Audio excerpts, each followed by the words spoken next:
Hello बच्चों, मेरे YouTube channel में आपका स्वागत है। तो बच्चों, आज का टॉपिक है अनुस्वार अनुनासिक।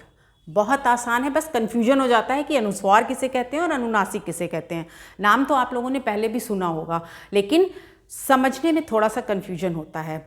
लेकिन बहुत आसान है, थोड़ा सा ध्यान दीजिएगा कि अनुस्वार किसे कहते हैं और अनुनासिक किसे कहते हैं।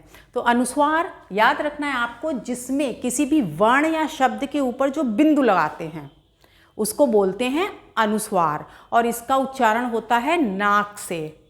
ठीक, बोल के हम देखेंगे तो हमें समझ में आ जाएगा।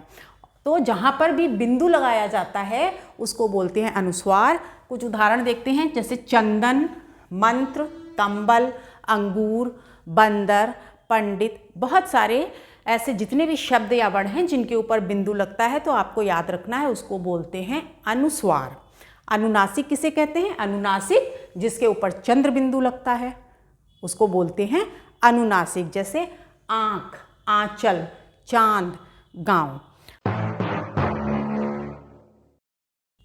बच्चों, एक बात का आपको विशेष ध्यान रखना है, अनुस्वार और अनुनासिक का जब भी आप प्रयोग करेंगे तो आपको ये ध्यान रखना है कि इनमें जो वो बिंदु लगता है, जो चिन्ह लगेगा अनुस्वार और अनुनासिक का, वो किस वर्ण पर लगाना है। सबसे ज़्यादा इम्पॉर्टेंट यही है।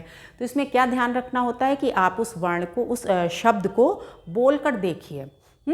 तो आपको जिन भी अक्षरों के बीच में अनुस्वार या अनुनासिक की ध्वनि सुनाई पड़ेगी, उसके पहले वाले अक्षर पर ये बिंदु लगेगा। जैसे हम बोल के देखते चंदन, तो चंदन को आप बोल के देखिए, चंदन। ना की ध्वनि सुनाई पड़ी ना, चा के और दा के बीच में, चंदन।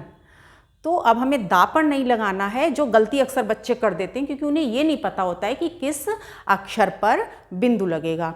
तो उच्चारण करके देखिए, और तो यहाँ पे चंदन का उच्चारण आपने किया तो चा और दा के बीच में ना की ध्वनि सुनाई पड़ रही है, जो कि अनुस्वार है। तो उसके पहले वाले, जहाँ भी ध्वनि सुनाई पड़ रही है आपको, उसके पहले वाले वर्ण पर बिंदु लगेगा।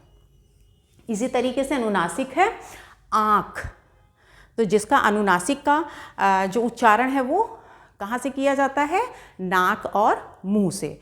जबकि अनुस्वार का उच्चारण सिर्फ नाक से होता है, लेकिन अनुनासिक का उच्चारण नाक और मुंह से होता है। तो आप बोल के देख लीजिए, आँख, है ना। तो आँख मुंह से और नाक से इसका उच्चारण हो रहा है, और किन दो अक्षरों के बीच में? आँख, इन दोनों के बीच में ये अनुनासिक की ध्वनि निकल रही है।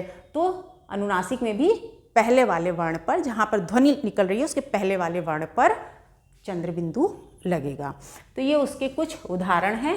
मंत्र, मंत्र बोल के देखिए, मा न त्र, यानी ये अनुस्वार की ध्वनि है तो पहले वाले वर्ण पर लगेगी। यानी ये आपको क्या विशेष बात हो गई कि जहाँ भी जो भी उच्चारण जब आप करेंगे तो आपको ये ध्यान रखना है कि किस लेटर के बाद ये ध्वनि निकल रही है, अनुस्वार की, अनुनासिक की। बस उसके पहले वाले अक्षर पर वो बिंदु लगाएंगे। अब है नोट्स की बारी। तो बच्चों, बहुत ध्यान से इसको याद कर लीजिएगा। अनुस्वार, अनुस्वार स्वर के बाद आने वाला व्यंजन है जिसकी ध्वनि नाक से निकलती है। उदाहरण अंगूर, कंस, चंचल, सुंदर, मंदिर, पंचायत। अनुनासिक, अनुनासिक स्वर होते हैं जिनमें ध्वनि नाक और मुंह दोनों से निकलती है। उदाहरण आँख, चांद, सांस, ऊंचा, पूंछ, हंसना।